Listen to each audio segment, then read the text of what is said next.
Today we're going to be talking about the Z50 Mark II, which is an interesting beginner-orientated camera from Nikon. And I got to say, Nikon have probably been one of the highest performing kind of brands this year in terms of what they've really been releasing. Pretty much all of the cameras have been exceptional, with really no bars held back in terms of like the spec, what it gives you for the money, and everything else like that. So let's get into it. Let's hit the streets, take some photos, and talk a little bit more about the specs, shall we? So with this camera, you do actually have a 20.9 megapixel APS-C size sensor. When it does come to that, and comparing it to a lot of the other cameras within that kind of range, most of them are around about a 24, but of course with a lower megapixel sensor you're actually getting higher low light performance, in which I'm going to be taking some photos in the Cardiff city centre as it's getting a little bit dark. I'm going to be shooting it with a 28mm f2.8 because I really don't like kit lenses, and when it does come to cameras I do recommend looking at a prime lens to help you really get some super sharp shots. However, kit lenses can in some cases be pretty good. Nikon have also decided not to limit the camera too much when it comes to the video side of stuff. What you got here is a 4K 60p camera, which means your image quality is absolutely excellent, especially when you consider this is actually all 10-bit here as well. The other side to it is Nikon did actually keep a slow motion capability here as well, which is of course the 120p in HD, which means you can get some really nice looking shots. And I remember the days where, at least when I was starting out, having slow motion 120p footage was a godsend for things like weddings and just kind of getting creative looking shots that you would otherwise not be able to do. So it's really nice that they've actually included that here in particular. Now, as with most cameras at this kind of price range and in the entry level kind of area, they've actually added creative picture control, and this is the button that you access on the top. Now, you do actually have the ability to install your own kind of like creative looks and styles from other people via connecting it to the computer and adding them into this setting, which give you full access to a number of really cool different looks to the images in which you're taking. Nikon really haven't held too much back here with a camera, and for a camera that you'd initially use when going from something like an iPhone or a camera phone, this actually gives you a lot of really awesome little added perks and some nice little extras here.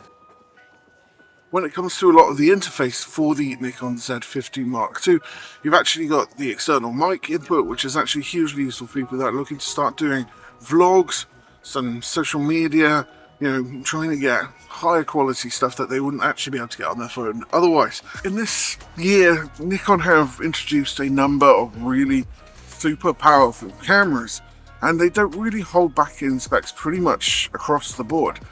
You've got things like easy streaming in here, which basically makes the camera into a webcam if you really need it, but also the intelligent 3D image tracking. And through testing out a number of the brands like Fujifilm, Canon, Sony, and across the year, this really does hold up to the rest of them. Definitely beats Fuji, because unfortunately they don't do great autofocus. But with this Nikon, you are pretty much self-assured in the fact that it's going to be pretty perfect for you in any given situation. Now, they have done something a little bit different from what the other manufacturers are doing, which is something which I've got to really applaud them on, which is this: the body. Rather than going for a smaller, sleeker design like all of the other manufacturers have with things like the XM5, the R10 and a few other bits and pieces, Nikon have decided to actually keep the camera a little bit more heavy at 550 grams, but also keeping that sort of like typical feel to what a DSLR actually is. It's not too big, but neither is it too small. And for people that tend to have larger hands, such as me, such as a lot of the men out there, but also some females as well, not discriminating, it feels right in the hand, which I feel, and brands such as Sony don't really necessarily do too well, because although smaller is sometimes better, it doesn't necessarily mean you need to keep making it smaller and more uncomfortable. This is what I've got to say here, is that the Nikon Z50 is very comfortable and pleasant to use in the hand, and it doesn't really hold me back in any situation where I would want to actually take photos.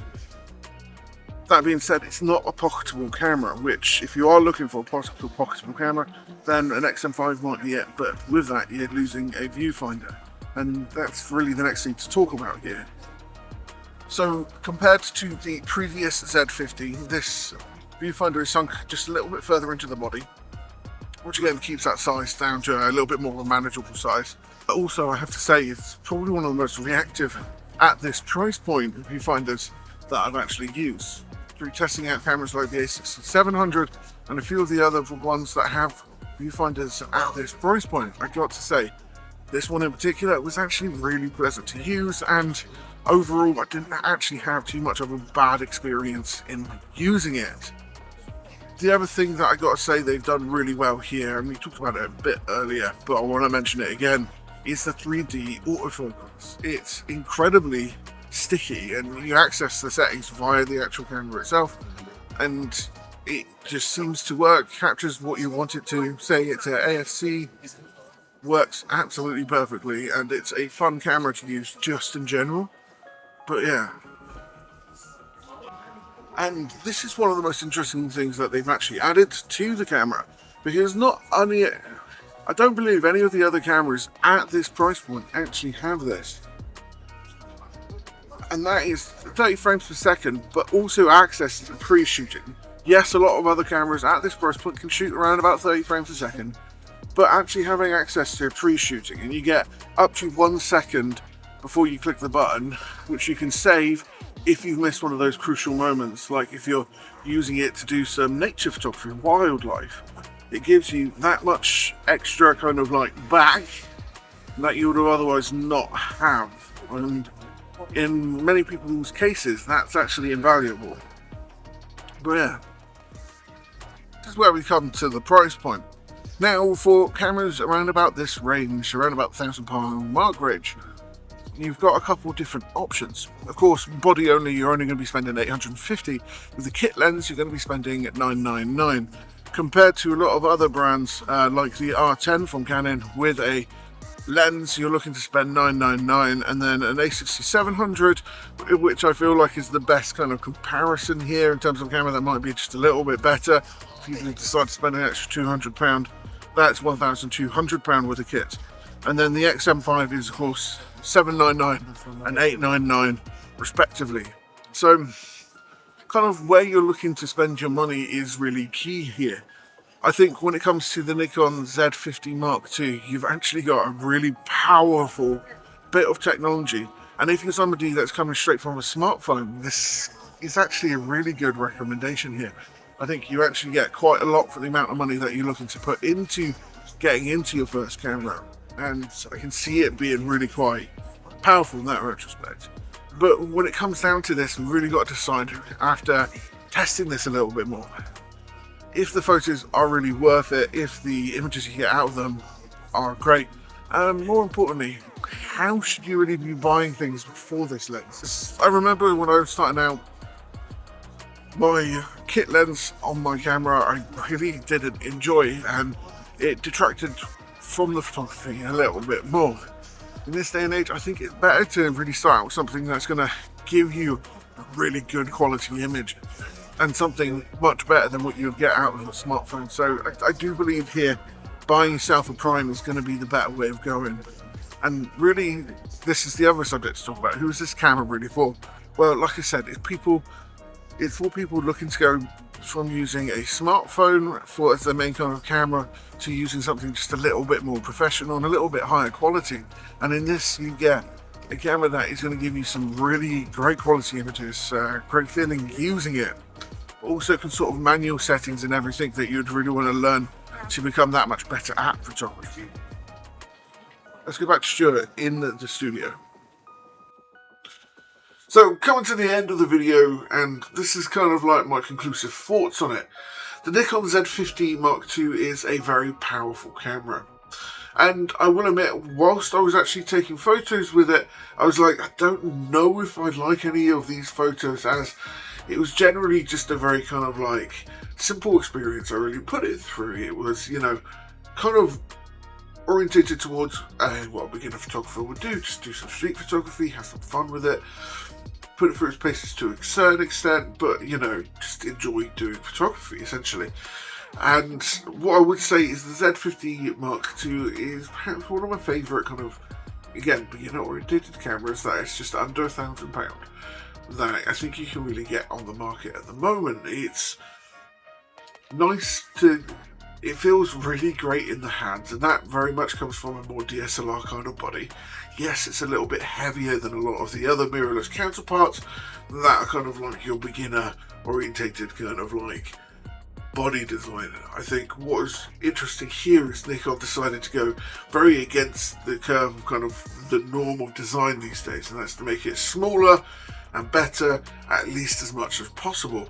But they decided not to do that here, and I've got to applaud that effort. I feel the camera is actually really nice to feel in the hands, and that's what I feel like you really get out of this.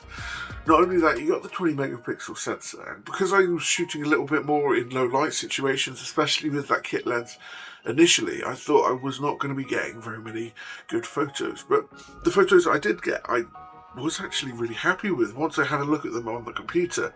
Of course, when it comes to beginner orientated cameras, and I know I've said that a lot, in this day and age, we very much like to have these color filters attached to it to make the process of taking a photo, putting it up online as quick as possible, so you don't necessarily need to do too much to actually have a really nice photo out of it.